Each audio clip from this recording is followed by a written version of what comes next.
fact, we're going to be talking about the Synod on Synodality again in this hour. It's the church trying to find her voice.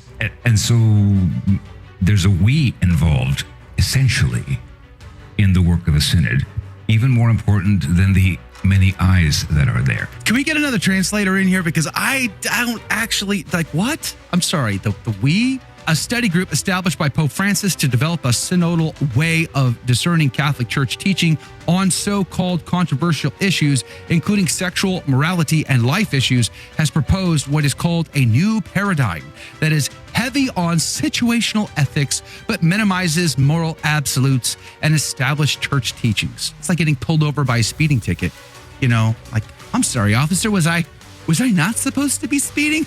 Well, hey, in my personal experience, my foot just doesn't work quite like the other people's do, so it's heavier. Hey, my name is Joe McLean. I host a radio program called A Catholic Take, where we look at the world through a Catholic lens. I'd love for you to hang out with us. If you like it, give it a thumbs up and let us know what you think in the comments below. Yesterday, I covered the story that, they're closing the door on female deacons. That upset a lot of people, but did they really close the door? I don't think so. In fact, I covered that yesterday. It's in the podcast. There's also a video out on YouTube. You can check that out if you'd like, because it seems like the language from the secretive Study Group 5, which I read to you yesterday, leaves the door open slightly. Oh, it could happen. It could still happen. In fact, Father Schwartz over at catholisch.de was not very happy, in fact, when he showed up for work at the Synod and learned that they couldn't ordain women. It really upset him. He says, but when the head of the dicastery responsible for the question of the diaconate of women finally announced that the Holy Father had actually already made it clear, what? He made it clear? Is no, not clear? I thought so anyway. And he goes on, though, that there would be no decision on this in the foreseeable future, and that an official document from the Dicastery for the Doctrine of the Faith could even be expected on this question soon. That's kind of scary. I somehow felt, it goes on, like a watered poodle. I'm just curious, Jake, I'm just off the top of your head, can you count for me how many times you have felt like a watered poodle just in the last week, perhaps? I mean, I'm sure it's a big number. I have no doubt. Huge number. But what would you say? How many times have you felt like a watered poodle just in the last week? Every time I log on to start the show, Joe.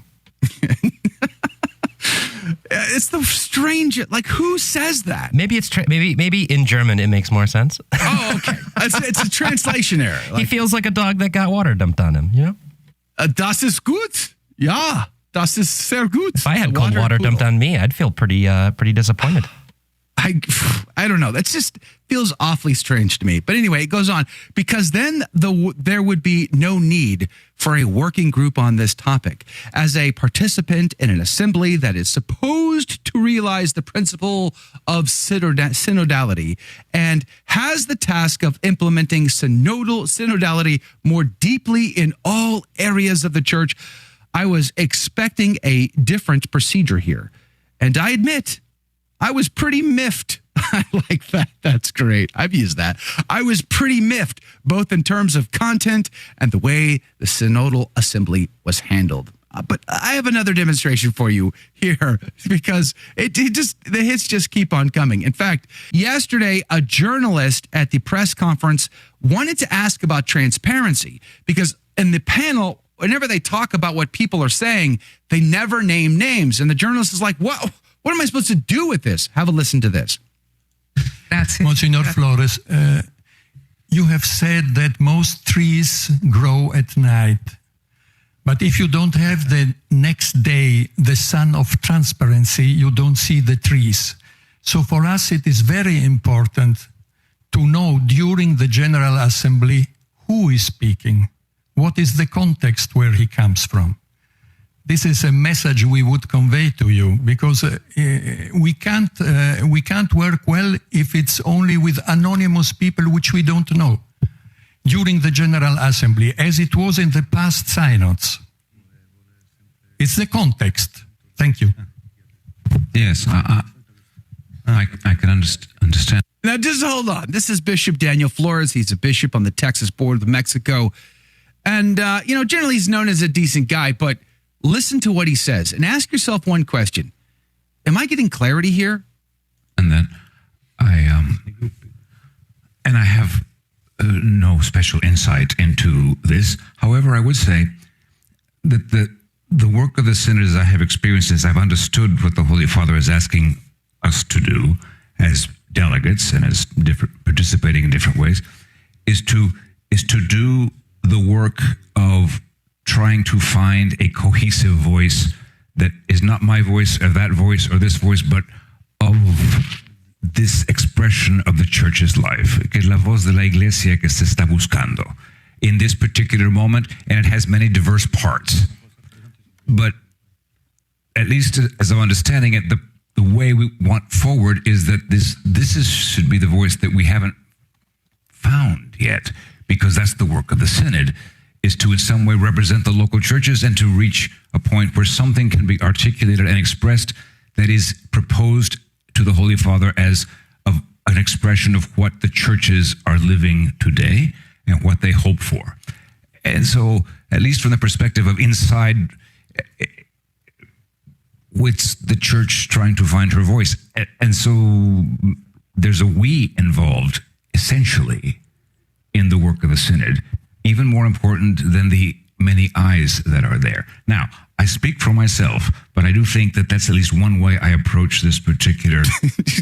Wait, I'm sorry. Can we get another translator in here? Because I don't actually... Like, what? I'm sorry. The we? We're looking for the we? Is there a we in the room? Maybe that's... I don't know. Maybe that's somebody's name. We? Anyone? Like, it's just confusing.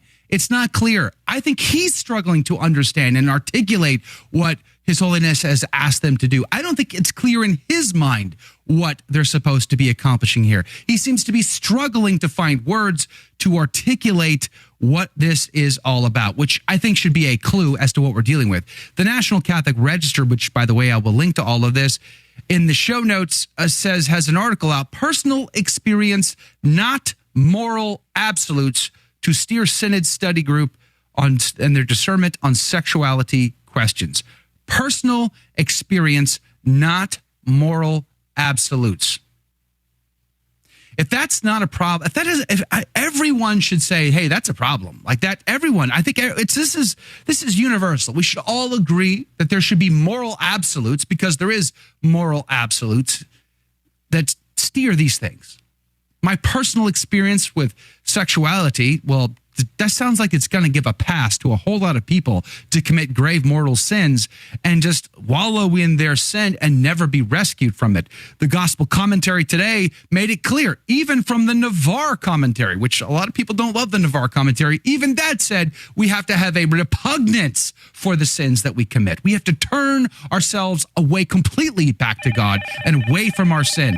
That is clarity, and this is ambiguity. It goes on, a study group established by Pope Francis to develop a synodal way of discerning Catholic Church teaching on so-called controversial issues, including sexual morality and life issues, has proposed what is called a new paradigm that is heavy on situational ethics, but minimizes moral absolutes and established church teachings. What? Sorry? It's like getting pulled over by a speeding ticket. Like, I'm sorry, officer, was I not supposed to be speeding? Well, hey, in my personal experience, my foot just doesn't work quite like the other people's do. So it's heavier. It's big, it's fat, it's just heavy. It leans heavy on the gas pedal. I just can't help it. It's my personal experience, officer. Can we just light a candle? Like, what are we talking about here? Something is either right or it is wrong. I mean, I get that there's nuance in the middle. I don't have a problem with that.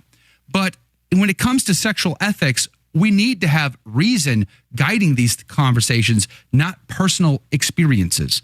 That feels like a total pass, like a get out of jail free card. I'd love to know what you think as well. But this is the kind of conversations that we are trying to have here all the time here at the Station of the Cross. And I got to say, I've worked in the business of Catholic radio a long, long time now. I've been a part of 3 different Catholic radio apostolates in this country. And I got to say, what we do here is unique. What we do here is special, and it's the kind of conversations that don't happen pretty much anywhere else. except for where our few partners are that carry some of our programming. They are on the same team, and we want you to be on the same team. That's why we're asking you for your financial contribution to help support what we do, to make it possible to continue to shine light into the darkness, to have clarity with charity, but clarity, to be sword bearers. But we need your financial contribution to do that.